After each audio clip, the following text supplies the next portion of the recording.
Right, buddy, we've had a huge development on the Bryan Mbeumo situation to Manchester United. There's been a huge report coming in. Don't trust the credibility or take it how you want. It's from the Mirror, but we're going to go through it anyway. Obviously, we had the news earlier that he would be linked, or he has been linked with a move to Tottenham, and obviously they're going to be accelerating talks. Now, it came in about an hour ago suggesting that Tottenham have launched a 70 million bid to hijack Manchester United's move for Bryan Mbeumo. Spurs' offers for £65 million plus £5 million in add-ons, 10 more than United's. Obviously, United did 50 plus 10. They've done 65 plus 5. Manchester United have already made 2 bids for Bryan Mbeumo, the most of recent, which was 60 plus 60 million package worth 55 plus 5 in add-ons last week, which Brentford refused to accept. As things stand, it's unlikely United will pay more than the 60 mil package that they spent on Matheus Cunha. So that's coming in from the Mirror Football. That's the main article there. Now, I've seen a lot of stuff on social media.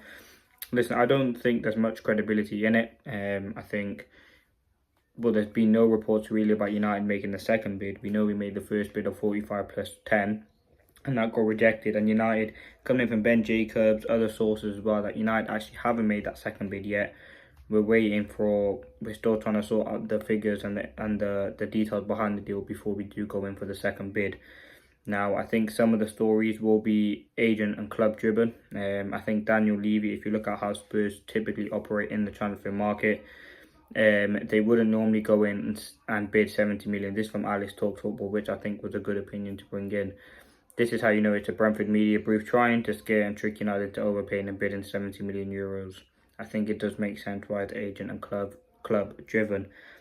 Now, it does make a lot of sense. Obviously, United paid 62.5 for Matheus Cunha. Brentford won around that, or maybe more than that, for Bryan Mbeumo. Obviously, they've just lost their manager. And now, obviously, they want to get some money in so they can reinvest it into the squad. We know Mbeumo wants to come to United. Obviously, Thomas Frank going to Tottenham would have a huge impact on him. To me, I don't really believe it. Apparently, it's from a good source, though, in the Daily Mirror. But we see what anything credible, or like the Ben Jacobs or the Ornsteins, or the Romanos. The latest from Ben Jacobs is that Brentford wants 60 million and his preferred option is United. So there hasn't really been too much developing on that forefront. But the story is wide of the mark. United have not made a second bid, so that's why you can probably talk about the credibility of the article not really making too much sense. But I thought it was an interesting thing to talk about. It's looking like Tottenham are interested in him. You could probably say that obviously with Thomas Frank going, obviously they have a good relationship. He could potentially go and sign him. But despite Tottenham bidding 70 mil to Brentford for Bryan Mbeumo, the player is still leaning towards signing for United. However, Thomas Frank believes he can persuade him to sign for Spurs. So, listen, there's a lot of things going on this situation. I just think United need to wrap it up. We can't allow other clubs to come into the fray and potentially swoop and hijack this deal. I think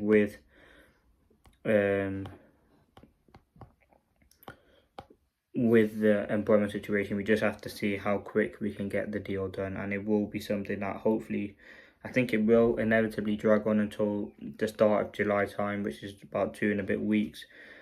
But hopefully United can get it over the line. We know Brentford wants £60 million. That's coming in from Ben Jacobs. If United I think we will make an improved bid soon of around 50 plus 10. And I think that will ultimately get accepted. Or around that 55 plus 5, 50 plus 10. Around that 60 to 65 million pound mark, I think they will put in and United will accept it. But listen, Tottenham are the only runners, or the only team slightly interested in Mbeumo, and Manchester United. Obviously, he's rejected Newcastle, rejected Arsenal. It's only now with Thomas Frank going to Tottenham could that move potentially develop, and it is very, very intriguing to see what happens. Personally, for me, I want Mbeumo, and I think, listen, it does look very, very difficult. If we don't get Mbeumo, who else we can sign? I mean, this is how typical United would sign players back in the days. We would chase the player, not get the player, and then not really have anyone else to sign. We did it with Sancho, and then we took a punt on Ahmad, and I think it was Palestri at the time. So, listen, United need to go get the man. We've got Cunha already. We need to get Mbeumo, and that will massively help us. As I said though, this deal will probably go on for a while, and listen, it's not a tricky deal to get done. United know the player wants to join United. We've put in a bid that's been rejected. We know how much they want. I don't know why United are not really going in for the second bid to get the player, and then we can move on to potentially push for Roselman, Gyökeres, these sorts of players. But yeah, for me, MBUEMO, hopefully he joins United. Tottenham, listen, they're going to look to hijack the deal, but the fact the player prefers United, we'll have to wait and see what development comes with that. But for me, he'd be perfect for United. We'll see if there's any other developments which we will bring to you. But thanks for watching.